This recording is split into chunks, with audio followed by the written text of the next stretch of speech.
الحمد لله رب العالمين حمدا يوافي نعمه ويكافي مزيده يا ربنا لك الحمد كما ينبغي لجلال وجهك وعظيم سلطانك اللهم صل وسلم على سيدنا محمد مفتاح باب رحمة الله عدد ما في علم الله صلاة وسلاما دائمين بدوام ملك الله وعلى آله وصحبه عدد كل ذرة ألف مرة اللهم علمنا ما جهلنا اللهم رزقنا علما نافعا ورزقنا فهما طيبا اللهم افتح علينا أبواب الفهم والعمل كما فتحت على أنبيائك وعبادك الصالحين كما فتحت على عبادك الصالحين وصلى الله على سيدنا محمد وعلى آله وصحبه وسلم والحمد لله رب العالمين. قال المصنف رحمه الله تعالى ونفعنا بعلومه في الدارين آمين. Dan yang ketiga, laba atas menghimpunkan dan membimbangkan dengan dunia daripada akhirat. Yakni di antara kebinasan orang yang angan panjang ataupun tulul amal, angan-angan panjang.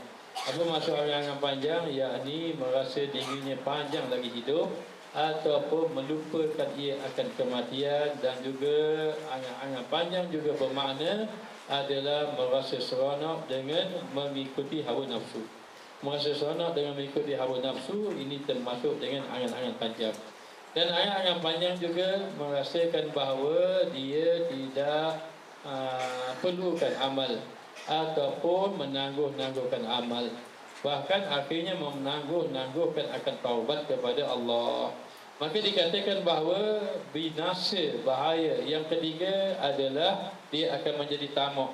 Apa itu bermakna tamak? Tamak atas menghimpunkan dunia ataupun membimbangkan, yakni menyibukkan ia akan dunia. Sehingga jadilah dia orang yang sibuk, tetapi bukan sibuk akhirat, bukan sibuk amal, sibuk kepada dunia. Maka jadilah dia orang yang menghimpunkan, bukan menghimpunkan pahala, bukan menghimpunkan amal, tapi menghimpunkan harta. Jadilah dia orang yang suka berbangga-bangga dengan apa yang ia ada, lalu lupa bahawa dia perlukan bekalan akhirat. Maka disibukkan dia dengan dunia daripada disibukkan akhirat. Yang sepatutnya kita kena sibukkan diri kita dengan akhirat. Kerana apa? Kerana walal akhiratu khairul laka minal ula. Kerana sesungguhnya akhirat itu lebih baik daripada dunia. Kerana dunia itu sesuatu yang meletihkan kita. Dunia itu sesuatu yang memudaratkan kita. Dunia itu adalah sesuatu yang kita kumpul lalu kita tinggalkan. Maka beruntunglah mana-mana orang yang mendapat dunia tapi dunia tidak menyibukkan dia akhirat. Mana-mana orang yang mendapat dunia lalu sibuk dia. Sibuk dia kepada dunia meninggalkan akhirat, dia termasuk orang yang angan-angan panjang. Dan berkata ia, aku takut akan apa pada waktu tua. Katanya, kenapa orang yang angan panjang ni dia himpunkan harta banyak? Sebab apa? Dia takut nanti di hari tua nanti dia tidak ada harta, susah dia. Sedangkan Allah Ta'ala telah berfirman, وَمَا مِنْ دَابَّةٍ فِي الْأَرْضِ إِلَّا عَلَى اللَّهِ رِزْقُهَا. Tidak ada binatang yang melata di atas muka dunia kecuali atas Allah rezekinya. Maka sebenarnya rezeki kita sudah ditetapkan. Waktu kita muda, waktu kita kanak-kanak, waktu kita remaja, waktu kita dewasa, semua sudah ditetapkan. Nahnu qasamna bainahum ma'isyatahum fil hayatid dunya. Kami telah tetapkan bahagian-bahagian kamu dalam kehidupan kamu di atas muka dunia. Maka kenapa dihimpunkan harta banyak? Kerana ia mengatakan bahawa aku takut nanti satu hari nanti aku akan apa-apa, tidak ada harta pada waktu tua. Dan terkadang melemahkan daku daripada usaha, kerana nanti tua aku tak mampu dah usaha. Dengan sebab itu aku himpun harta banyak-banyak. Sedangkan dia tidak tahu harta banyak macam mana pun dihimpun-himpun, akhirnya habis juga. Habis juga harta tadi. Maka yang perlu kita bawa adalah bekalan. Maka jangan jadi kita nanti sibuk, tapi sibuk bukan akhirat, sibuk bukan ibadat. Nanti bila kita sudah sibuk dengan perkara dunia, nanti Allah Ta'ala timpa masalah yang tak habis-habis. Maka duduklah kita dalam keadaan menghadapi masalah. Tak kira lah masalah, mungkin masalah kita, mungkin masalah keluarga, suami, isteri ataupun anak-anak. Mungkin masalah anak isteri keluarga tidak ada masalah, masalah kewangan. Mungkin masalah kewangan tidak ada masalah, masalah kesihatan. Ramai mana orang harta banyak, kesihatan pula. Harta banyak tapi Ini tak boleh makan, ini tak boleh, ini tak boleh. Masalah kesihatan. Kadang-kadang masalah kesihatan tidak ada apa pula. Masalah putus hubungan silaturahim pula. Tak bertegur dengan anak beranak. Kadang-kadang anak beranak okey pula. Kadang-kadang masalah dengan jiran pula. Maka begitulah, tidak selesai-selesai masalah. Kalau masalah ini tidak selesai, jawapannya kembali balik pada Allah. Bagaimana hubungan kamu dengan Allah? Bagaimana kedudukan kamu dengan Allah? Bagaimana amal kamu dengan Allah? Maka Allah Ta'ala timpa masalah satu. Kadang-kadang Allah Ta'ala beri harta banyak, pangkat ada, pengaruh ada, hatta ilmu sekalipun Allah Ta'ala beri, tetapi Allah cabut keberkatan. Yang ada ilmu tak mampu amal. Moga-moga Allah ampunkan dosa saya dan semua para ulama-ulama yang ada. Maka kadang-kadang diberi ilmu tapi tidak diberi amal. Kadang-kadang diberi harta tapi tidak diberi infak. Harta tidak diberi infak pula. Kadang-kadang diberi jawatan tapi tidak diberi amanah. Maka Allah Ta'ala tarik-tarik, hilang keberkatan. Satu demi satu Allah Ta'ala cabut. Dan yang ketiga, yang seterusnya, bila sudah jadi macam itu, hati terus dalam keadaan lalai, akhirnya membawa kepada kebinasaan. Hidup tidak ada amal. Maka binasa orang yang hidup tidak ada amal. Wal'iyazubillah. Maka di sini dikatakan bahawa kerana apa himpun harta banyak? Kerana nanti satu hari nanti aku lemah dah nak bekerja. Maka perlukan harta yang begitu banyak. Sedangkan dia kena ingat harta-harta yang banyak itu ditinggalkan. Semuanya akan ditinggalkan. Nabi SAW bersabda, "Iza mata banu Adam in qata amalu." Idza mata ibnu Adam in qata amaluhu illa min salas. Apabila mati anak Adam maka terputus amalannya. Yang pertama yang tak putus apa? Illa min salas, kecuali tiga yang tidak putus. Apa dia? Yang pertama sedekah jariyah, harta sedekah yang mengalir. Sedekah yang mengalir itu jariyah itu mengalir ataupun yang berlari ataupun pahala yang berjalan, yakni harta yang diwakafkan pada jalan Allah Taala. Apa yang kamu wakaf itu milik kamu, bukan milik orang itu. Satu hari Nabi SAW menyembelih kambing. Lalu Rasulullah suruh isterinya Aisyah bagi pada orang-orang fakir-fakir miskin, bagi makan. Maka setelah dibagi-bagi makan, habis dah. Tak ada fakir miskin datang hari dah. Habis dapat makan mereka. Maka Nabi pun tanya, ada lagi tak bagian Rasulullah? Tengok-tengok tak ada dah. Ya Rasulullah, tak ada dah, tinggal ni sekian je. Habis diambil oleh orang. Rasulullah kata yang diambil oleh orang itu hak kita, bukan hak orang. Walaupun orang ambil itulah hak kita. Adapun yang tinggal ini je yang tidak ada bahagian kita. Yang diambil oleh orang itulah hak kita. Maka Rasulullah telah mengajar Siti Aisyah dan juga kita semua, apa-apa yang kita infak itu bekalan kita dekat negeri akhirat. Sedekatun jariyatun, ilmu yang tafa'u bihi, ilmu yang dimanfaatkan, waladun salihun yad'ulah, maka anak yang saleh yang mendoakan kepada kedua ibu bapa. Maka orang yang beruntung adalah orang yang ada anak saleh.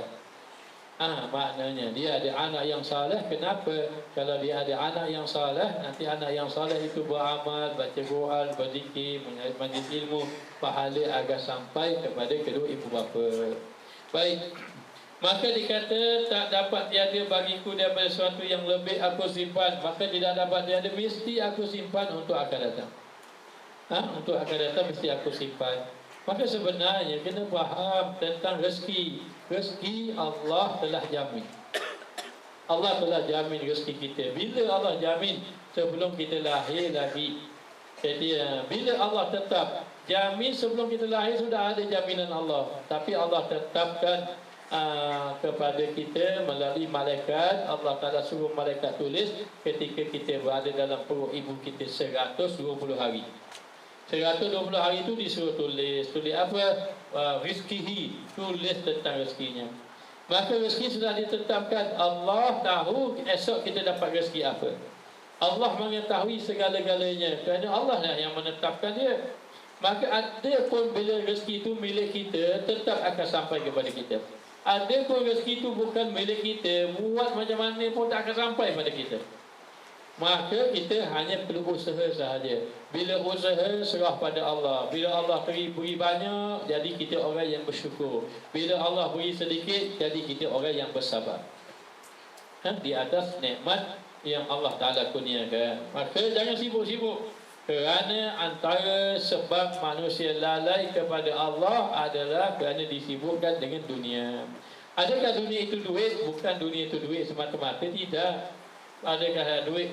Dunia itu antaranya duit, harta, tetapi termasuk juga apa? Hiburan, permainan, apa-apa yang kamu suka, sama ada makanan, pakaian, kenderaan, rumah, itu semua dunia. Maka Nabi mengatakan dunia itu binasa kecuali ada zikrullah, ada ingat kepada Allah. Dengan harta benda menyebabkan kita ingat kepada Allah, lalu dizakatnya, dibayarnya zakat, diinfaknya. Ada kenderaan, ingat kepada Allah, lalu diulang alik pergi ke masjid. Ada pakaian, ingat pada Allah, lalu diniat kerana menutup aurat, mengikut sunnah Nabi, kehendak Allah, lalu memakai pakaian yang sopan, mengikut syariat Allah. Maka begitu ada makanan, makan dengan niat untuk menegakkan sulbi kita, tulang belakang kita, dan niat untuk sehat, untuk ibadat kepada Allah. Mana-mana dunia yang membawa kita zikrullah, ingat kepada Allah, itu dunia tidak tercela. Mana-mana dunia yang kita dapat lalu lalai kepada Allah. Allah beri rumah, buat apa dalam rumah itu? Maksiat. Allah beri kenderaan, guna apa kenderaan itu? Pergi kepada tempat maksiat. Ini semua membawa kebinasaan. Bila tahu binasa? Tahu binasa masih nak mati nanti. Baru ketika itu baru tahu. Yauma la yanfa'u malun wala banun illa man atallah biqalbin salim. Kata satu hari akan berlaku, harta benda anak pinak tidak memberi manfaat. Tak perlu berbangga dengan harta benda, tidak perlu berbangga dengan anak pinak, tidak perlu berbangga dengan pengaruh, tidak perlu berbangga dengan ilmu sekalipun. Ilmu sekalipun tidak perlu berbangga. Hanya kita perlu siapkan hati kita supaya hati kita bersih, tunduk sujud kepada Allah Subhanahu Wa Taala. Maka katanya, tak dapat tiada bagiku sesuatu yang lebih aku simpan baginya. Aku simpan, aku mesti, tak dapat tiada itu mesti aku simpan untuk besok hari. Kita simpan besok hari pun kita tinggal juga. Orang yang mencari dunia ni ada tiga. Dunia ini ada tiga. Satu, dia lalai pada dunia, tidak beribadat langsung, binasa habis. Kerja dunia, bila sedar akhir-akhirnya nak mati. Ini disebut alhaakumut takasur. Binasa bagi orang yang takasur. Mana takasur? Yakni orang yang membanyakkan. Suka banyak. Maknanya kalau orang ahli ilmu suka banyak pengaruh, ia juga kena belaka. Maknanya kalau orang mencari harta suka banyak harta. Suka banyak harta. Maknanya kalau pangkat suka banyak pangkat, suka banyak nama, suka banyak kemasyhuran. Ini alhaakumut takasur. Hatta zurtumul maqabir, sedar tak sedar hingga kamu ziarah kubur-kubur. Apa makna ziarah kubur-kubur? Sehingga kamu masuk dalam kubur, waliyadzubillah. Banyaknya dosa kita, bimbang sungguh. Kenapa? Kerana yang kita bawa ni dosa, bimbang begitu. Orang-orang soleh, dia tak melihat dia punya amal, dia melihat banyaknya kesalahan dia. Maka dibawanya dosa-dosa. Jadi binasa kalau kita buat dosa, jumpa Allah tidak ada apa-apa. Tapi kalau orang bertaubat, Masya Allah, disebut dalam satu hadis dalam kitab Risalah Mu'awanah daripada Imam Abdullah Al-Haddad, pernah dihuraikan oleh Abi Taufik, menyatakan bahawa ada satu hadis menceritakan orang ini benar-benar soleh. Dia bukan ahli soleh asalnya, dia maksiat banyak. Tiba-tiba Allah kurniakan taubat dia. Bila Allah kurniakan taubat, dia bertaubat bersungguh-sungguh dia taubat. Bila dia bertaubat bersungguh-sungguh, Allah terima taubatnya. Bila Allah Ta'ala terima taubat dia, dibangkitkan, Allah lupakan malaikat tentang kesalahan dia. Allah tak sebut, Allah tak lupakan malaikat. Sehingga yang di sisi kita ni ada raqib atid. Ma yalfazu min qawli illa ladayhi raqibun atid. Setiap apa yang kamu lafaz itu, ada raqib atid. Maka ketika itu dibangkitkan oleh Allah, Allah Ta'ala bangkit, raqib atid tak sebut pun kesalahan dia. Dulu dia ingat, datang ke dunia dulu, dia ada buat salah. Maknanya, contoh apa? Contoh dia tak jaga mata, contoh dia berzina, contoh sahaja ini. Contoh dia minum arak, tak kira dosa-dosa, tapi dia bertaubat sungguh, Allah terima taubat. Tapi bila bangkit tak dibaca pun. Apa Allah Ta'ala kata? Allah Maha suci Allah daripada sifat lemah. Allah tidak ada lupa. Mustahil Allah itu bersifat lupa. Allah tidak lupa akan hamba-hambanya. Tapi Allah lupakan malaikat. Apa maknanya? Malaikat tidak menyebut namanya. Dan di dalam surah Amalan itu Allah padamkan. Yamhullahu ma yasha' wa yusbitu wa indahu umul kitab. Allah Ta'ala maknanya Allah Ta'ala nyatakan bahawa beliau Allah Ta'ala itu dia boleh memadamkan apa yang dia kendaki, boleh tetapkan. Dan bagaimana firman Allah, wa may ya'mal mithqala dzarratin khairan yarah wa may ya'mal mithqala dzarratin syarran yarah. Kalau buat baik seberat zarah Allah Taala tunjuk, kalaulah buat jahat seberat zarah Allah Taala tunjukkan juga. Dan bagaimana yang dia melakukannya? Maka ada ulama kata begini, yang Allah Taala tunjuk tu dosa-dosa dia tu yang dia tidak taubat lagi. Dia sudah taubat maka dihapuskan oleh Allah. Ada ulama yang mengatakan demikian, ada ulama kata begini pula.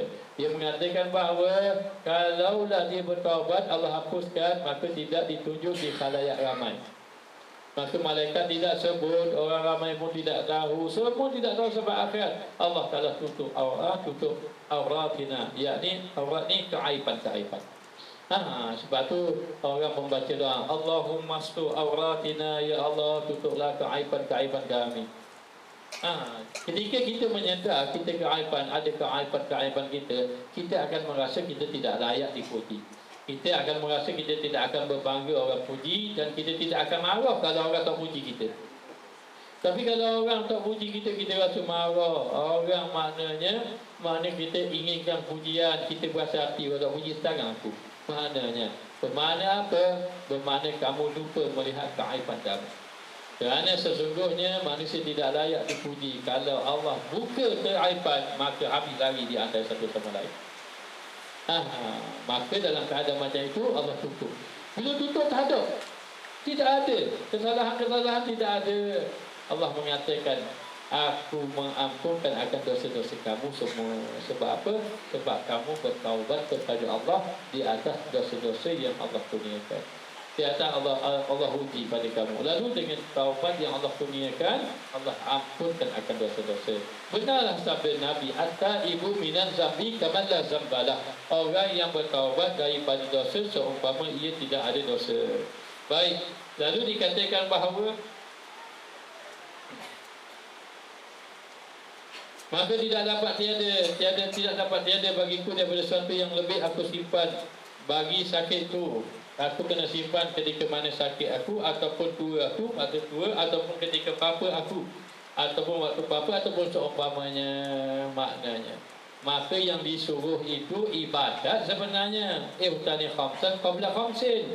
Kebuk kamu 5 sebelum datang 5. Kebuk kamu masa muda kamu, sabar buka qabla haramika. Masa muda kamu sebelum sampai waktu tua. Waktu yang suruh rebut, bukan rebut harta, bukan rebut dengan tenaga itu untuk rebut kehidupan dunia. Tidak, rebut akhirat.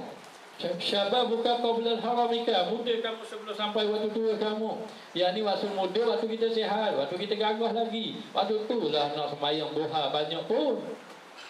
Maknanya waktu itulah nak baca Quran banyak-banyak pun. Waktu itulah nak infak, boleh bekerja dapat duit banyak-banyak nak infak. Waktu itulah.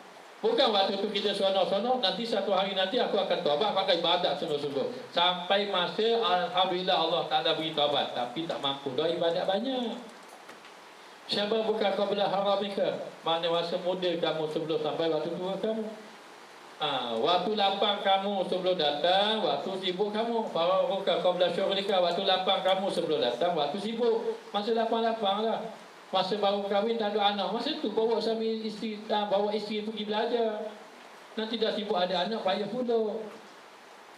Mana? Lepas tu pesen tak ada apa-apa dah. Apa pergi masa tu? Jadi nanti pula mari cucu pula atau rumah. Sibuk pula. Jadi jangan kita disibukkan dengan ibadah kepada Allah Subhanahu Wa Taala. Masa lapang, masa itu kita beribadah kepada Allah. Kemudian rinaka qabla fakrika. Masa kaya kamu sebelum waktu kamu susah. Kerana satu hari kita makan, mungkin ada masa yang Allah Ta'ala kurangkan harta kita.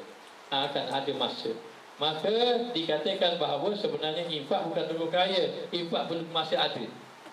Tak kira lah kita infak sekali mana yang kita ada, infak. Sebagus-bagus infak, ketika mana dia infak, tangan kanan infak, tangan kiri tak tahu. Masa dia infak, dia buat tangan je gitu. Bukan. Maknanya apa? Maksudnya apa? Dia infak, orang lain tidak tahu. Banyak orang-orang, bahkan ada ulama-ulama sendiri. Ali Zainal Abidin pernah dikatakan seorang yang bakhil, kedekut. Kerana apa? Kerana sibuk dia ibadat, dia semayang 1000 rakaat sehari sampai dia tak cara ke orang fakir miskin. Orang fakir miskin kata Allah, ibadat, semayang, tapi tak cara kita semua fakir miskin.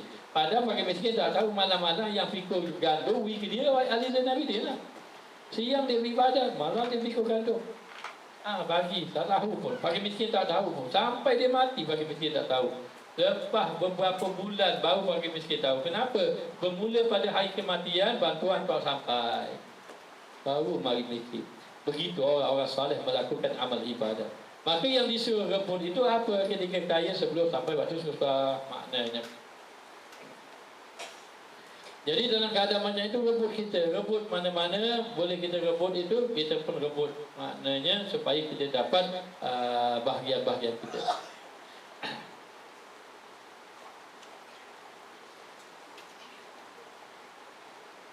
Kemudian dikatakan lagi, masih hidup kamu, hayatuka qabla mautika, masih hidup sebelum sampai masa mati. Maka rebutlah. Maknanya apa-apa yang perlu kita simpan. Maka katanya dia bimbang, takut nanti satu hari nanti bila dia tua nanti tak ada rezeki, ataupun dengan arti kata masa dia sudah sudah hilang tenaga, sebab tu dia perlu cari harta sebanyak-banyaknya, maka binasa. Sebenarnya harta dapat dengan dua jalan, satu secara zahir, satu secara batin. Rezeki yang paling besar masuk ikut batin, bukan ikut zahir. Ikut batin ikut apa? Ikut ibadat pada Allah. Semakin kamu kuat ibadat, semakin kamu menarik rezeki. Sebenarnya begitu. Semakin kita kuat. Ibu anak kunci rezeki paling besar selawat Nabi. Siapa banyak selawat, murah rezeki dia. Maknanya saya selawat dah 1000 sehari, berapa dah kaya-kaya? Bukan itu maksudnya. Kaya ini apa? Maksudnya rasa cukup dengan apa yang Allah beri. Alhamdulillah. Maknanya. Dan rezeki ni Allah, orang kita ni kalau rezeki duit lah, bukan. Rezeki ni dapat ketenangan rezeki. Dapat ibadat, boleh berzikir, boleh baca Quran, itu rezeki. Ada orang yang Allah tidak rezekikan Quran, 1 bulan pun dah sentuh Quran. Kalau sentuh pun sapu-sapu nampak debu lah. Putus balik. Tentu gitu. Maknanya ada orang tidak diberi rezeki baca Quran. Maka baca Quran itu rezeki besar. Besar macam mana? Lebih besar daripada dunia dan segala isi. Itu kalau orang faham. Maka itu rezeki besar ialah rezeki ibadah. Itu lebih besar daripada rezeki dunia sebenarnya. Kenapa kita kata rezeki dunia Allah beri belaka?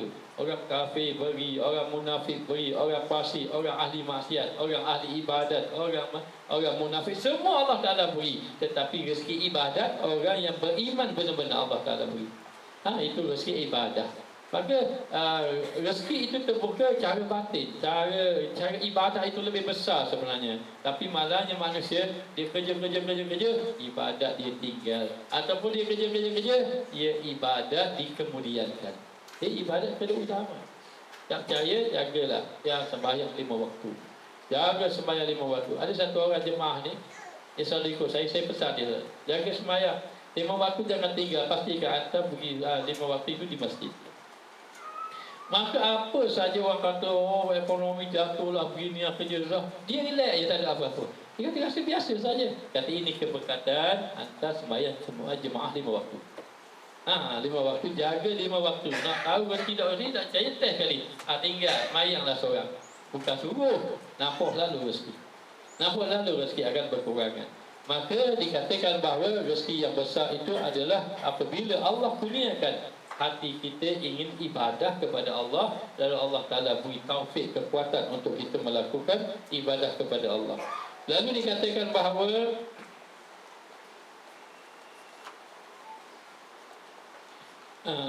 Maka aku simpan bagi sakitku, sama ada untuk sakit aku, ataupun untuk tua aku, atau untuk apa, ataupun umpamanya yang membangkitkan kepada gemar kepada dunia. Dan perkara itu ingin kerana simpan akan datang, itu membangkitkan kepada mencari dunia ataupun tamak kepada dunia, dan loba atasnya, yakni tamak kepadanya, dan mencita-cita bagi rezeki. Akhir sekali duk fikir kepada rezeki, duk cita-cita kepada rezeki. Rezeki yang penting kita dapat rezeki halal, itu yang paling penting. Sudah dapat rezeki halal, pastikan rezeki itu ada barakah. Apa makna ada barakah? Ada kebaikan kepada rezeki itu. Apa makna ada kebaikan? Ada membawa kepada manfaat kita kepada akhirat. Pastikan rezeki itu begitu. Kemudian rezeki yang kita dapat, pastikan rezeki itu membawa kita orang yang bersyukur kepada Allah. Apa makna bersyukur kepada Allah? Maknanya kita ini semakin kita dapat rezeki, semakin ingat Allah. Hadza min fadli rabbi liyabluwani aashkuru an akfur, kata Nabi Allah Sulaiman. Ini semua kerajaan yang besar, harta yang banyak ini, Allah uji aku je sebenarnya, bukan milik aku pun. Hadza min fadli rabbi, ini kelebihan Allah, ini semua milik Allah. Dan Allah Ta'ala beri kamu banyak ni. Gambarannya begitu. Dan yang Allah Ta'ala beri kepada Nabi Allah Sulaiman kerajaan yang sangat besar, sampai jin binatang semua duduk di bawah kuasa dia belaka. Dia boleh arah belaka tentera dia tadi. Sampai ke angin pun dia boleh arah. Maknanya, kalau dia nak buat ribut satu tempat, dia boleh buat ribut satu tempat dengan izin Allah, Nabi Allah Sulaiman. Tapi dengan kehebatan yang luar biasa itu, yang tak ada lagi, atau sampai kiamat tidak ada orang yang dapat menandingi Nabi Allah Sulaiman. Tapi Nabi Allah Sulaiman mengatakan, hadza min fadli rabbi, ini milik Allah, bukan milik aku sebenarnya. Nampak itu? Dia berluari ashkuru an akfur. Allah uji aku ini bersyukur ataupun kufur kepada Allah. Maka pasti yang ketiga, rezeki itu mendatangkan kita bersyukur dengan nikmat Allah. Rezeki itu. Dan yang keempat, rezeki itu pastikan kalau boleh manfaat itu biar bukan diri kita, biar kepada orang lain juga manfaat. Bukan untuk kita sahaja, biar orang lain pun dapat manfaat. Maka bila orang lain dapat manfaat, kita dapat pahala mengikut manfaat seramai mana yang kita beri pada orang lain. Kita bagi orang buka puasa 100 orang, kita dapat 100 puasa sempurna. Kita bagi orang itu maknanya kita bagi orang itu beribadah. Kita buat masjid, beribu-ribu orang sembahyang dalam masjid, sepanjang orang sembahyang pahala sampai kita. Maknanya begitu. Maka pastikan rezeki itu membawa kepada kita ini, maknanya memberi manfaat kepada orang lain. Dan pastikan rezeki itu apa? Pastikan rezeki itu jangan membawa kita sombong, jangan membawa kita ini merasa takabur, ujub, dan seumpamanya. Jangan rezeki itu membawa penyakit dalam hati kita. Sama ada rezeki itu harta, sama ada rezeki itu ilmu, sama ada rezeki itu amal sekalipun. Walaupun rezeki itu amal itu rezeki itu. Alhamdulillah, Tuhan tak pernah tinggal. Puasa sama saya, nak bulan Rajab lagi puasa, Masya Allah, hebat ni. Maknanya, kalau baca Quran tu tak nak cakap lah. Kalau tak baca, tak boleh diam saya. Hebat orang-orang ini. Bagus, Alhamdulillah. Tapi kalau kamu, ibadat kamu membawa kepada ujub, takabur, riya dan seumpamanya, itu tidak ada manfaat pada amal. Begitulah ilmu, begitulah amal, begitulah harta, begitulah apa-apa yang Allah Ta'ala beri pada kita. Tidak Allah memberi sesuatu nikmat kepada kita kecuali di dalamnya ada ujian. Allah Ta'ala beri nikmat, tak kira nikmat ilmu, nikmat pengaruh, nikmat masyhur. Semua itu ada ujian di dalamnya. Bukan kata saja-saja je Allah beri. Maknanya. Maka dikatakan di sini, ingat jangan sampai kamu ini membawa kepada berhajat ataupun membangkitkan gemar kepada dunia dan lomba atas dunia tadi, dan mencita-cita bagi rezeki. Akhir sekali hidup kamu fikir tentang rezeki setiap hari. Rezeki setiap hari. Bangun pagi sampai celak mata sampai kejam mata, bincang bab rezeki sahaja. Macam mana. Kalau tak cakap tentang rezeki, tak semangat. Ini satu penyakit yang bahaya. Sebenarnya sangat bahaya. Inilah yang ditakuti oleh orang-orang saleh. Kerana apa? Kerana rezeki itu boleh membawa dia ini lalai pada Allah, dan juga boleh membawa dia jauh dengan Allah. Mahukah kita Allah memberi rezeki tapi dalam kemurkaan Allah? Sekali-kali tidak mahu. Walaupun kita dapat sedikit, tak apa, asal Allah redha kita, Allah kasih pada kita. Daripada kita dapat banyak, Allah tidak redha. Tapi sebaik-baik manusia, Allah beri rezeki banyak tapi Allah redha kepada dia. Allah beri rezeki banyak tapi Allah redha pada dia. Kerana apa? Dia seorang yang bersyukur pada Allah, dia seorang yang tawaduk, tunduk kepada Allah, dia orang yang ingat kepada Allah Ta'ala maknanya, dan dia adalah orang yang benar-benar menjaga hartanya daripada perkara syubhah, perkara yang diharamkan oleh Allah. Baik, maka bercita-cita bagi rezeki dan berkata, apa aku makan dan apa aku minum dan apa aku pakai ketika sejuk dan ketika panas, dan apa bagiku suatu, mudah-mudahan umurku panjang. Dan aku perlu carilah harta banyak. Mana nanti moga-moga umur aku panjang, nanti aku nak makan dia akan datang, aku nak minum dia akan datang, nak pakai apa pakaian, apa pakai akan datang. Dia duk fikir akan datang. Duk fikir akan datang. Kata Syekh Ibn Athaillah As-Sakandari, ijtihaduka fima dhumina laka wa taksiruka fima tuliba minka. Kamu ini bersungguh-sungguh dengan benda yang Allah tetap dah, yang Allah Ta'ala tetap kamu bersungguh-sungguh. Kalau Allah Ta'ala tetap harta orang itu dapat RM100 sehari, contoh, dia bekerja siang malam itu RM100 itulah dapat. Satu orang hamba Allah. Ini pengakuan beliau, Wallahu'alam benar tidak benar. Dulu saya ada baca kitab Tanwil Qulub. Kitab Tanwil Qulub ini cerita bahas tentang rezeki. Maka kebetulan kuliah saya itu kuliah masuk radio, maknanya dia boleh. Maka dia kata pada saya, dia cerita sendiri. Ini kenyataan pengakuan dia. Dia kata, saya tengok kuliah Ustaz sambil saya buat kerja. Maka lepas maghrib saya akan buka kedai. Sampai kepada Isyak. Jadi setiap kuliah Ustaz ni saya dengar sama. Dengar. Satu hari saya pun kata, dia kata Ustaz kata ke dia. Bukan kata ke dia. Saya pun tahu dia dengar. Saya pun katalah. Dia kata orang yang kerja siang malam ni, orang kerja siang malam ni, kalau Allah tak ada rezeki tetap banyak tu lah. Rugi masih baik, malam pergi kuliah, siang kerja, Allah Ta'ala tetap dah. Okey. Sebenarnya Allah tetap rezeki, Allah beri, Allah nak usaha je.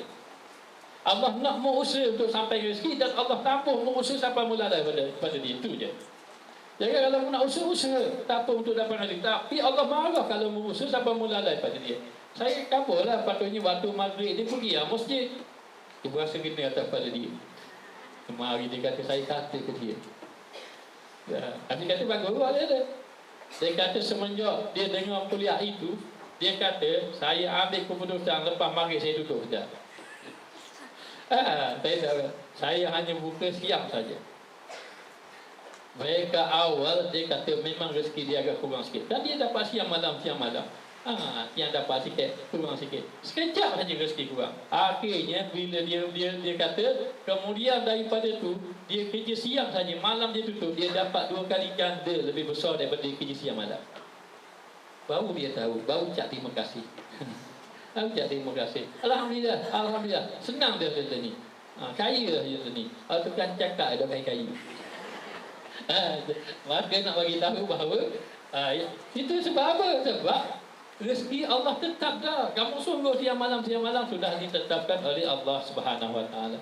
Ada rezeki yang sudah ditetapkan, ada rezeki yang ditambah dengan sebab usaha kamu, ada rezeki yang ditambah dengan sebab syukur kamu kepada Allah. Maknanya. Tapi yang paling penting ialah jangan disibukkan kita daripada ibadah kepada Allah Subhanahu Wa Taala. Lalu dikatakan bahawa di sini, maka kerana aku perlukan makan, nak makan apa, nanti panas sejuk, nak pakai apa, dan bagiku sesuatu, moga-moga aku panjang umur. Inilah. Oleh kerana memikir panjang umur, jadi dia fikir akan datang 10 tahun lagi aku nak apa lagi, 10 tahun lagi, 20 tahun lagi nak buat macam mana. Kita tak tahu umur kita panjang ke pendek, tidak tahu. Tidak tahu. Mari satu orang datang, Ustaz saya mimpi Ustaz. Mimpi apa? Saya mandi jenazah Ustaz. Patah. Bapa dah cerita gitu, tak terbaru itu je. Betul ke? Iyalah, muka inilah, tubuh inilah yang saya sembahyang. Mandi jenazah. Tahu tak? Ia itu kerja apa? Memang kerja yang mandi jenazah. Kerja dia memang dia mandi jenazah. Kalau orang mati, orang panggil dia lah. Kena pula yang mimpi kita mandi jenazah. Saya kerja foreman boleh tahan ke? Maknanya, kok dia tunggu-tunggu bila Ustaz ni mimpi-mimpi dah. Maka dikatakan bahawa sebenarnya kita ini kena fikir apa dia. Kita tidak tahu umur kita macam mana. Maka orang-orang setiap malam dia rasa bimbang, dia bimbang-bimbang, padanglah mati aku besok, orang ni mati aku besok. Kerana tidak ada janjian Allah Ta'ala. Tidak ada Allah Ta'ala bagi tahu kita mati bila-bila. Allah Ta'ala menyembunyikan tentang kematian. Maka hanya Allah Ta'ala datangkan tanda-tanda. Kadang dia datangkan sakit, kadang dia datang macam-macam tanda. Maknanya yang paling penting, kita kematian pasti tak dapat lari. Tetapi yang bila kita tak pasti tak dapat lari, hanya kita perlu bekalan saja. Kenapa? Kerana fayunabbi'ukum bima kuntum ta'malun. Nanti Allah bentang amal-amal kita. Bila amal-amal kita bentang, apa yang Allah lihat? Allah lihat amal ibadat kita. Maknanya. Lalu dikatakan bahawa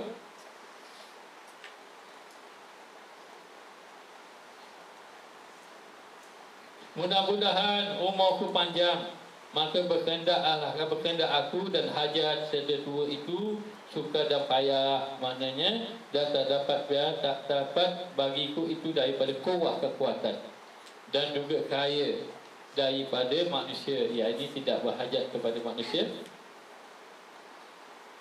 ini. Maka dikatakan bahawa satu masa aku perlukan juga, nanti aku tidak ada kekuatan. Manusia pun maknanya mungkin tidak akan dapat bantu aku. Jadi dengan sebab itu aku perlukan kekayaan yang banyak-banyak. Maknanya dan kekayaan pun akan habis juga. Dan aku akan ada gudang lah. Aku akan ada rumah besar banyak-banyak. Nanti tiap-tiap bulan aku dah dapat, barulah lega. Katanya begitu. Katanya begitu.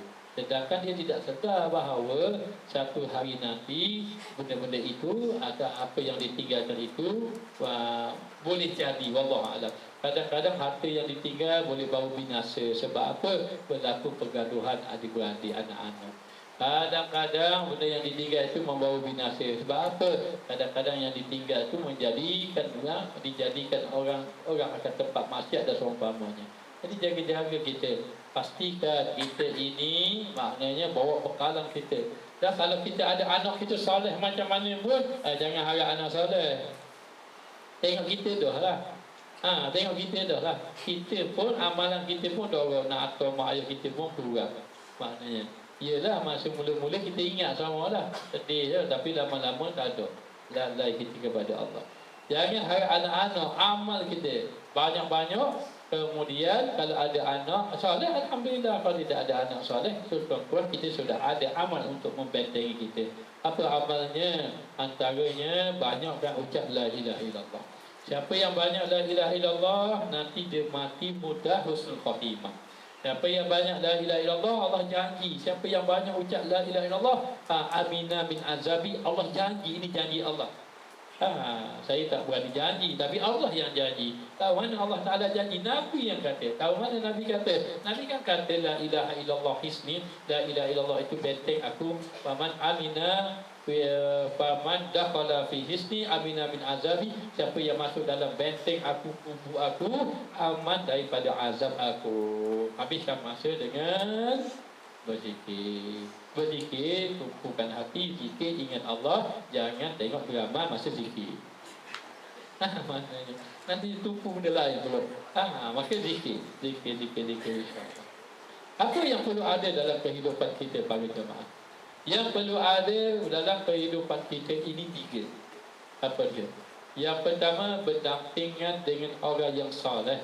Berdampingan orang soleh itu termasuk guru yang soleh. Cari guru yang soleh. Moga-moga muslimat jumpa guru yang soleh, murabi, mursyid yang boleh didik hati-hati para muslimat. Yang kedua, perlu ada taubat. Perlu ada taubat. Taubat mesti kena ada. Selagi mana kita merasa kita ada dosa, selagi itu kita perlu taubat. Taubat daripada apa? Minta maaf. Kena taubat daripada riba. Taubat daripada apa? Taubat daripada sembahyang lewat-lewat. Taubat daripada apa? Taubat daripada tidak mampu menjaga lidah. Taubat daripada tidak mampu jaga mata, jaga telinga. Taubat daripada banyak kita buat pembaliran. Macam-macam benda yang kita kena taubat. Maknanya, maka taubat mendatangkan orang itu jadi kekasih Allah. Makna orang tu akan jadi kekasih Allah. Siapa yang banyak taubat, Allah Ta'ala ampun dosanya, mati husnul khatimah. Yang ketiga, ini mesti kena ada setiap hari. Apa dia? Yang ketiga, mesti ada zikir. Zikir setiap hari. Maka kalau para muslimah ada tiga ini, mari kuliah pun alhamdulillah. Orang-orang yang ringan beribadat, sebab apa mereka ringan? Mengikut kepada kurangnya dosa. Siapa yang kurang dosa, ringan tubuh dia beribadat. Berat beribadat mengikut banyaknya dosa. Berapa kalau dia nak puasa sama, banyak dosa. Suruh orang puasa, cakap dah puasa sama. Suruh orang semayang, cakap dah semayang sama. Berapa? Paling banyak dosa boleh jadi. Dosa memberatkan kita ibadah kepada Allah. Maknanya. Baik, lalu dikatakan di sini,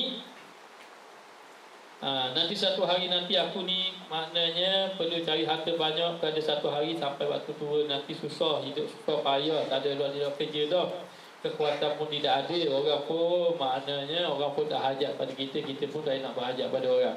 Kita nak kerja tak ada orang nak ambil kita, kita nak minta orang bantu tak ada orang pula nak bantu kita. Maknanya, maka dia kata, dan umpamanya menggerakkan dikau kepada menuntut dunia dan fikiran yang macam ibu. Kamu fikir perlu ada persiapan akan datang, bagus ada persiapan akan datang nanti waktu tua, tapi perlu harta banyak-banyak, kumpul banyak-banyak, katanya ini membawa kepada gemar kepada dunia. Menggerakkan dikau kepada menuntut dunia, mencari dunia dan gemar padanya, gemar pada dunia, dan menghimpunkan baginya dan menghimpunkan sebanyak-banyaknya. Sebanyak-banyaknya, dan menegahkan bagi barang yang padamu. Akhir sekali, kalau himpun banyak-banyak, tegah daripada apa yang ada bagimu. Apa dia? Kamu himpun banyak, oleh kerana dah susah dah himpun, macam mana kamu nak infak? Jadi tertegah diri kamu nak infak. Dia kata, kalau aku infak, kamu nak simpan tu akan datang. Habis gitu pula. Dan nak infak-infak kan aku cari susah-susah. Kita cari susah-susah, senang-senang nak bagi orang. Kita cari, kalau kita infak, sedangkan benda ni kita nak himpun, nak simpan akan datang. Masa ni lah. Akhir sekali, maknanya dikatakan apa? Terhalang dia. Menegah baginya. Sebab itu katanya Syekh Abu Hasan Syadzili, kamu yang sembahyang semuanya tidak sembahyang. Kamu baru lepas sembahyang, sebenarnya kamu semua tidak sembahyang. Terkejut. Kenapa Tuan Syekh kata begitu? Tidakkah Tuan Syekh melihat kami sembahyang? Tidakkah kamu mendengar firman Allah? Wa idza massahu khairu jazua wa idza massahu syarru jazua wa idza massahu khairu manua.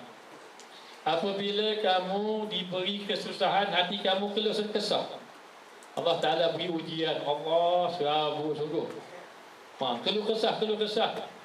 Setengah-setengahnya malah mayang. Ada ke waktu begitu? Maknanya kadang-kadang Allah Ta'ala uji. Allah Ta'ala uji. Dan satu orang ni dia berniaga. Jaga sembahyang, niaga dia tak maju. Akhir kali dia sibuk-sibuk niaga, dia tinggal sembahyang, maju pula niaga dia. Ujian Allah.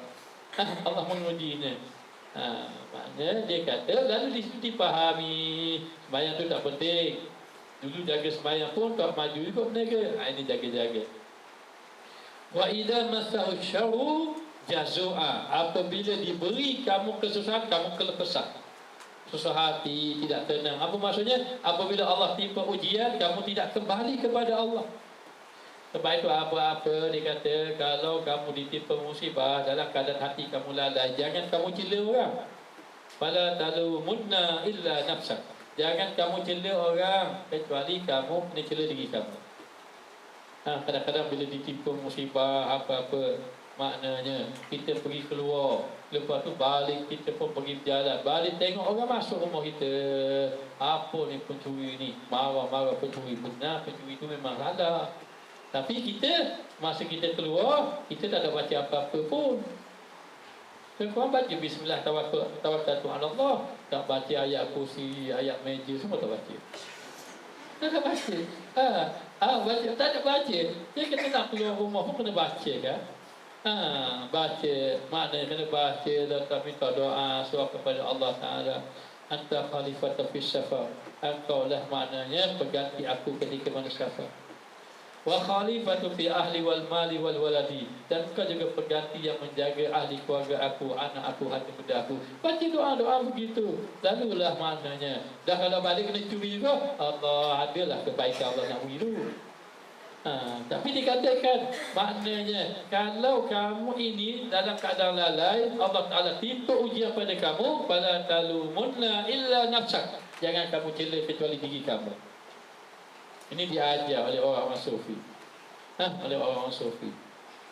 Tapi kalau sudah baca doa, baca ayat kursi, baca ayat kursi, semua dah baca-baca, maka tinggal gitu dok mangga-mangga pun rumah. Jangan salah ke Allah juga. Bagus. Tawakkaltu ala Allah. Saya berserah diri kepada Allah. Saya serah Allah Ta'ala jaga tu. Saya kunci-kunci rumah. Maknanya, maka satu orang sahabat itu dia ada unta, dia nak sembahyang, dia nak tinggalkan unta dia. Maka Nabi tanya, kenapa tak ikat? Tawakkaltu ala Allah. Saya tawakal, saya serah diri kepada Allah. Rasulullah kata, akilha summa tawakkal. Ikatlah dulu baru tawakal. Maknanya begitu. Maka dikatakan bahawa seseorang tadi bila mana sahaja dia ini diberi kehidupan, maka dia kena beramal. Jangan dok fikir benda akan datang tentang rezeki, kerana rezeki itu telah ditetapkan oleh Allah. Maka menegah wa idza massahu khairu jazua, apabila diberi musibah kamu susah hati. Wa idza massahul khairu jazua manua, apabila diberi kebaikan kamu tegah. Apa maksudnya? Apabila Allah memberi kebaikan, Allah memberi harta kepada kamu, kamu tegah tidak infak fisabilillah, illal musalli, kecuali orang yang sembahyang.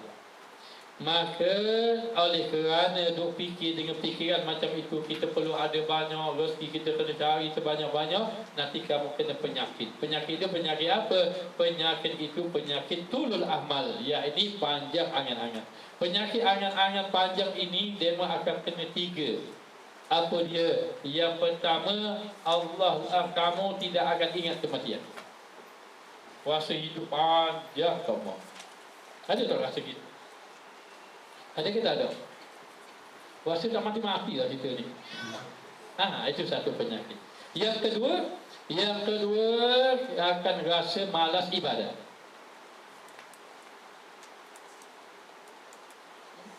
Merasakan bahawa tolong umur panjang, rasa malas dah ibadat. Merasakan ibadat itu tidak penting. Tidak penting. Ini penyakit yang kita kena kesan daripada tulul amal. Umur yang merasa angan-angan panjang itu. Yang ketiga membawa kepada penyakit tamak kepada dunia. Waliyahzubillah. Kita kena ada tamak, tapi tamak akhirat. Ada 2 tamak. Satu tamak dunia, satu tamak akhirat. Tamak dunia juga Allah Ta'ala keji. Tamak akhirat Allah Ta'ala puji. Tamak dunia ingin himpun dunia sebanyak-banyaknya, lalu dunia itu disimpannya, dihalang untuk kebaikan. Ini tamak dunia. Ada tu tamak akhirat, maknanya ingin mencari kebekalan akhirat sebanyak-banyaknya, maka tamak akhirat ini dipuji. Khaufan wa tama'an. Wa mimma razaqnahum yunfikun. Mereka takut, ada takwa pada Allah dan tamak. Dengan sebab dia tamak, wa mimma razaqnahum yunfikun, dengan sebab tamaklah dia belanja harta pada jalan Allah. Akan tamak belanja. Itu tamak akhirat. Kalau tamak dunia tak belanja betul tak? Sedangkan Allah Ta'ala menyebut khaufan wa tama'an wa mimma razaqnahum yunfikun. Mereka itu bangun malam ibadah, siang malam menangis pada Allah, bertaubat pada Allah, kerana dia ada sifat takwa dan sifat tamak. Dengan sebab sifat tamak inilah wa mimma razaqnahum yunfikun, harta yang dia ada dia belanja. Macam mana tamak ada? Dah, dia tak tamak dunia, dia tamak akhirat. maka kita boleh tamak akhirat. Kalau boleh kita nak lebih pada orang, pada akhirat, tak apa. Maknanya, tapi dengan syarat jangan riya, jangan takabur, jangan ujub. Dia ini sembahyang Tuhan 2, aku ini nak buat 4. Tiba-tiba nampak dia buat 4, mana hati aku buat 6. Tengok dia buat 6, mana hati aku buat 8. Kita tahu orang itu buat 20, mana hati kita buat 8. Maknanya orang itu buat 8, mana hati kita buat 4 sudah. Maknanya tak jadi kita. Untuk dunia kita tengok orang bawah pada kita, supaya kita bersyukur. Alhamdulillah kita senang hari ni, ada lagi susah, alhamdulillah. Tapi untuk akhirat tengok orang lebih pada kita. Tengok orang lebih pada kita. Baik. Lalu dikatakan lagi di sini, menegah bagi barang yang padamu, yang ada padamu daripadanya, iaitu daripada dunia. Dan sekurang-kurang barang yang di dalam bab ini ialah membimbangkan hatimu. Maknanya paling kurang orang kena penyakit angan-angan panjang, hati jadi sibuk. Hati jadi sibuk dengan dunia kalau kena angan-angan panjang. Jadi para jemaah, kita kena fikir apa amalan kita nak bawa. Kata guru saya, pilih satu amalan, kemudian istiqamahkan amalan itu satu. Bukan satu, tapi maknanya sekurang-kurang banyak-banyak amalan ada satu. Saya tetapkan atas diri saya ini, saya tidak akan tinggal sembahyang sunat duha sampai mati. Bagaimana saya ada kekuasaan, saya akan sembahyang. Tak boleh berdiri, saya duduk. Tak boleh duduk, saya baring. Tak boleh baring, saya tidur. Nak tidur banyak orang. Saya tak boleh baring, saya akan buat cakap mana mampu. Tapi niat dah. Niat dah sembahyang ini saya nak istiqamah sampai ke mati. Orang yang ada harta, saya niat dah paling kurang RM10 sehari, contoh. Sampai ke mati setiap hari saya infak. Maknanya sampai ke mati, selagi mana Allah beri rezeki pada saya. Orang gagah kan, saya nak puasa sampai ke mati, Isnin kami tidak tinggal. Maknanya, dan kalau orang jemput makan pun, jemput makan orang ni makan juga. Maknanya, tapi kalau cari ibadat yang kita boleh buat, kata guru saya, ini kata guru saya, dia kata, moga-moga dengan satu amalan ini mendapat syafaat kita tiba dengan amal-amalan yang baik yang kurang. Nanti Allah Ta'ala katanya, adakah ibadat kamu yang kamu istiqamah? Kenapa? Kerana ada satu orang sahabat kata, ya Rasulullah, beri saya satu amal. Kalau saya Rasulullah beri, saya tak nak tanya orang lain dah, tapi saya boleh masuk surga. Rasulullah kata, istiqamah kamu. Istiqamah kamu dalam amal. Kamu jaga iman kamu. Qul amantu billah, jaga iman kamu, summa istaqim, istiqamah kamu, istiqamah pada amal. Maka ikutlah. Okey, saya tetapkan. Saya tetapkan. Dulu saya masa di pondok, saya tetapkan lepas asar wajib baca Quran. Baca Quran setiap hari. Lepas lepas asar orang nak jumpa, nak main kuda lagi, nak main manoh lagi, tak baca Quran hari lain pula. Tapi kena ada istiqamah, fikir apa kita nak buat. Nak buat. Maka dikatakan bahawa apabila ada amalan istiqamah, insya-Allah moga-moga amalan itu menjadi bukti saksi kita kasih pada Allah. Maka dengan amalan istiqamah itu, orang yang istiqamah apa? Allah gembirakan dia atas dunia, Allah gembirakan ketika dia nak wafat. Datang malaikat. Dan Allah gembirakan dia di padang mahsyar, Allah gembirakan dia dekat akhirat nanti, dapat perhitungan masuk dalam syurga Allah. Apa amalannya? Amalannya istiqamah. Walaupun sikit. Tahu tak Sayyidina Bilal Ibn Rabah, apa amalan dia istiqamah selain dia melakukan azan? Melakukan azan pun kadang-kadang dilakukan oleh Abdullah Ibn Ummi Maktum. Kerana muazzin Rasulullah ada dua, Abdullah Ibn Ummi Maktum. Ada ulama kata ada tiga, seorang lagi Abu Mahzurah, tapi ini tidak masyhur. Yang ada dua, Sayyidina Bilal Ibn Rabah dengan Abdullah Ibn Ummi Maktum. Maknanya, jadi nak bagi tahu, jadi apa amalan Sayyidina Bilal Ibn Rabah yang istiqamah? Amalan beliau Sayyidina Bilal Ibn Rabah yang istiqamah menyebabkan dia boleh masuk syurga adalah amalan kekal wudu. Dia kekal wudu, batal dia ambil wudu, batal dia ambil wudu. Bukan wudu ada dibatalkan ada. Wudu ada, batal dia ambil wudu, dan tidak dia mengambil wudu kecuali dia sembahyang sunat 2 rakaat. Sunat apa itu? Sembahyang sunat wudu. Sembahyang sunat wudu. Maka begitu Kerana apa? Kerana Nabi dah dengar dah dia berjalan dalam syurga. Nabi tanya, apa amalan kamu? Saya tidak ada amalan. Tak ada amalan pun yang saya ada ingat-ingat saya itu, saya setiap kali batal wudu, saya ketatkan wudu. Maka berdasarkan hadis ini juga, guru saya kata, kalau boleh sekurang-kurang kamu kena ada satu amalan yang istiqamah sampai ke mati. Walaupun sekadar benda yang kecil sahaja maknanya. Tapi istiqamah. Kerana apa? Kerana Nabi bersabda, ahabbul a'mali ila Allah adwamuha wa iqalla. Amalan yang Allah kasih. Allah Ta'ala tak kata amalan apa, tapi Allah Ta'ala umumkan. Amalan yang Allah Ta'ala kasih, paling Allah Ta'ala cinta amalan adalah amalan yang istiqamah walaupun sedikit. Walaupun sedikit istiqamah.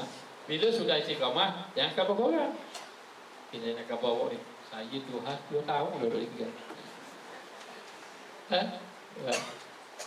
Sebab itu kata ulama, orang yang ikhlas amal duduk dalam bahaya.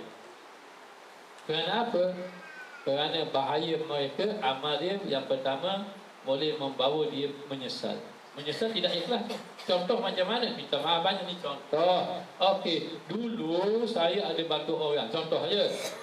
Kamu nak belajar Yaman? Oh tak apa, kau menolong ustaz ada. Saya bagi ustaz. Ustaz bagi kamu 10,000. Oh, terima kasih banyak ustaz. Dia pun pergi belajar. Sampai sana dia tak belajar sungguh. Tiba-tiba gagal. Kita pun kata, menyesal aku tanggungmu dulu. Maka tidak ikhlaslah, dia kata Imam Ghazali. Masalah dia nano, dia tak belajar sungguh, masalah tak percaya, itu masalah dia. Kita yang kita bagi tak boleh mungkit dah. Bahaya Ustaz. Maka ulama kata orang itu tidak ikhlas yang apa? Sebab apa? Yang pertama, dengan ada penyesalan. Menyesal aku bagi pada kamu. Kalau tahu, aku beli kereta.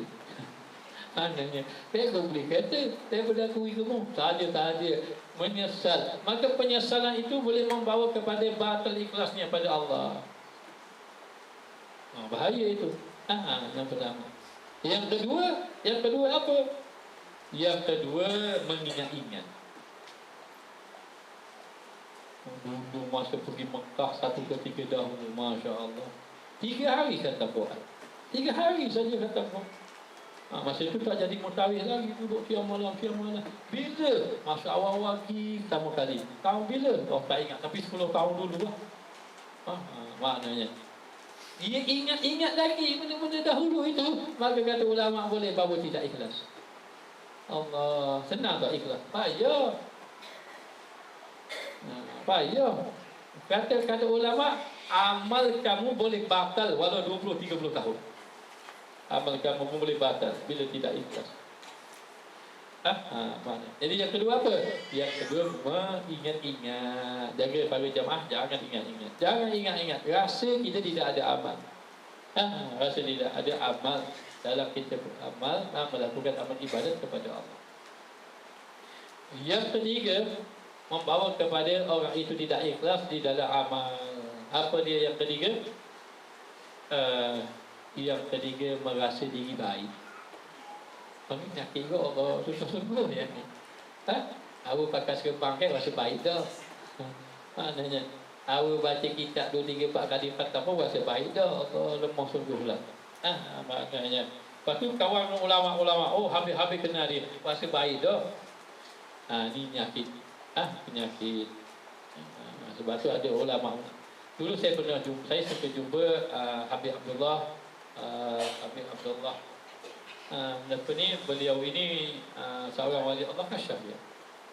Ada orang kata jangan jumpa wali-wali kasyaf ini, bahaya. Tak apalah, biar kita jumpa. Moga-moga dia boleh tunjuk kita. Kita ni takabur ada, sombong ada, dunia ada. Ternyata kalau pergi memang tak selamat semua. Ada satu orang itu di Labuan itu. Saya pergi di Labuan, itu Masya Allah. Kita duduk saja. Kamu bawa majlis, jangan kamu bangga lah. Baru duduk kena lalu. Lepas saya dengar cerita ramai ustaz-ustaz pergi sekali tak pergi.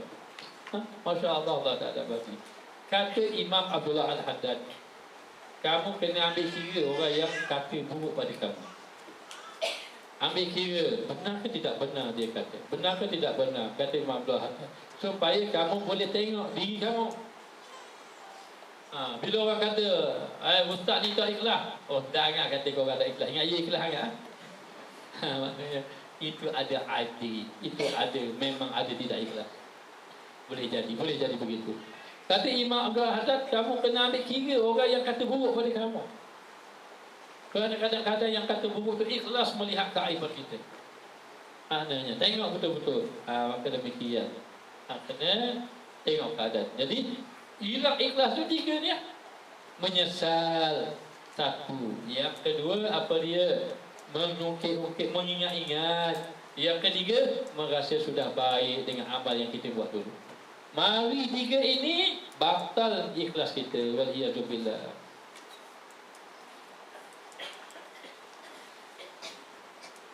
Maka dikatakan bahawa maka membimbangkan hatimu dalam masuk beramal ini. Anggap aja hati kamu jadi sibuk dan mensia-siakan atasmu waktumu, lalu waktu disibukkan. Lalu waktu jadi sibuk. Kenapa? Kerana dah habis masa begitu. Pergi siang malam. Ada orang buat kerja satu hari 3 kerja. Dia boleh buat 3 kerja. Ya, dia boleh buat 3 kerja. Malam dia dijaga. Pagi dia balik sekejap, dia tidur sekejap, dia bangun pula sampai ke petang. Jadi petang tu nak masuk malam pukul 12 pula, dah lagi kerja satu lagi. 3 kerja. Jutawan dah gitu kok. Maknanya Allah dah tetap dah reti. Jangan tertipu daya. Tapi kalau dia buat 3 waktu itu dia buat ibadat, Masya Allah. Imam Asy-Syafi'i satu hari 2 kali khatam Quran. Maknanya dah habis masa memang dengan ibadat. Alhamdulillah. Imam Malik buat apa di rumah? Orang tanya adik keluarga dia, Imam Malik buat apa di rumah? Imam Malik dah ada benda 3 perkara dia buat. Kenapa? Yang pertama ilmu, yang kedua baca Quran, yang kedua ibadat solat. Itu saja kerja dia. Dia akan buat ilmu, sembahyang, baca Quran. Ilmu, sembahyang, baca Quran. 3 saja itu dia buat. Tak ada benda lain. Kita yang pertama drama. Tengok TV kita. Yang kedua main handphone. Yang ketiga tembak sembang. Lebih kurang Imam Malik buat 3 perkara buat. Imam Malik buat 3 perkara, itu 3 perkara. Hanya Imam Malik dia tarah lain, kita tarah lain. Maka habis waktu gitu, habis masa begitu, dan membanyakkan duka citamu. Akhir kali kamu menambahkan duka cita kamu. Semakin banyak kita ingat dunia, sebenarnya makin banyak hati kita resah. Hati kita tidak tenang sebenarnya. Maka Allah Ta'ala tarik ketenangan dalam hati dengan sebab itu lalai pada Allah. Dan kenapa tu? Memperbanyak duka citamu dan kalah kasih. Ya.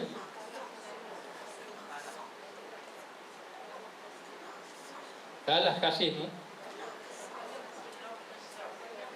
Bukan kalah kasih, keluh kesah. Jawi memang dia tulis gitu. Dia keluh kesahmu dengan tiada faedah. Tapi memang dia tak panggil, dia tulis gitu. Ka alif lahir kalah. Lepas tu ka alif sihir kasih. Maka kena baca baris juga, kena tukar baris. Keluh kesah.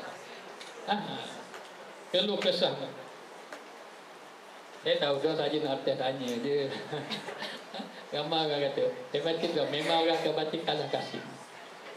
Keluh kesahnya dengan tiada faedah dan berpanjang-panjangan di bawahnya, maknanya berada di bawah keluh kesah panjang-panjang atas barang yang diriwayat bagaimana, yakni sebagaimana yang diriwayatkan oleh Abu Zar radhiyallahu anhu, katanya citamu itu telah melampaui ia akan ajalmu. Kadang-kadang cita-cita kamu melampaui ajal kamu, angan-angan kamu melampaui. Nanti 20 tahun nanti saya akan buat begini-begini, dah 20 tahun.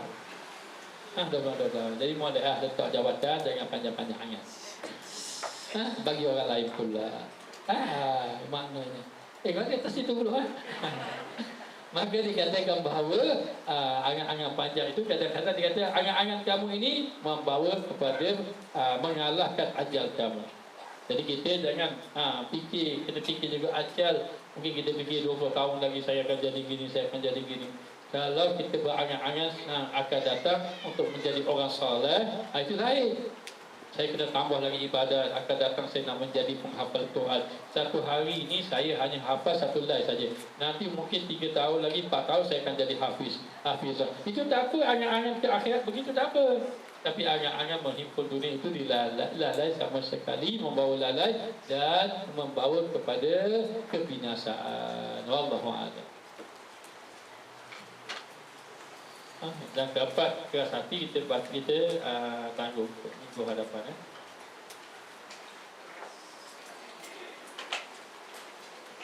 Bismillahirrahmanirrahim. Rabbana zalamna anfusana wa illam taghfir lana wa tarhamna lanakunanna minal khasirin. Allahumma alimna ma jahilna. Allahumma rizqna 'ilman nafi'an warzuqna fahman thayyiban.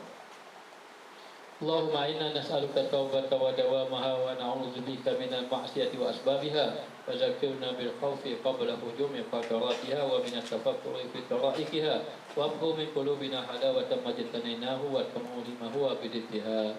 Allahumma innaka ta'lamu anna hadhihi al-qulub qad jama'at ala mahabbatik wa taqat ala ta'atik wa tawahhadat ala da'watik wa ta'ahadat ala nusrati syari'atik.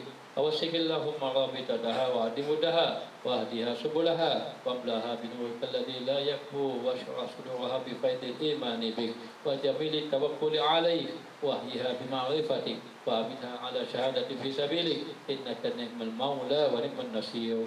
ربنا ظلمنا أنفسنا وإن لم تغفر لنا وترحمنا لنكونن من الخاسرين. ربنا اغفر لنا ذنوبنا ولوالدينا ولجميع المسلمين والمسلمات والمؤمنين والمؤمنات برحمتك يا أرحم الراحمين. ربنا آتنا في الدنيا حسنة وفي الآخرة حسنة وقنا عذاب النار. وصلى الله على سيدنا محمد وعلى آله وصحبه وسلم. الحمد لله رب العالمين.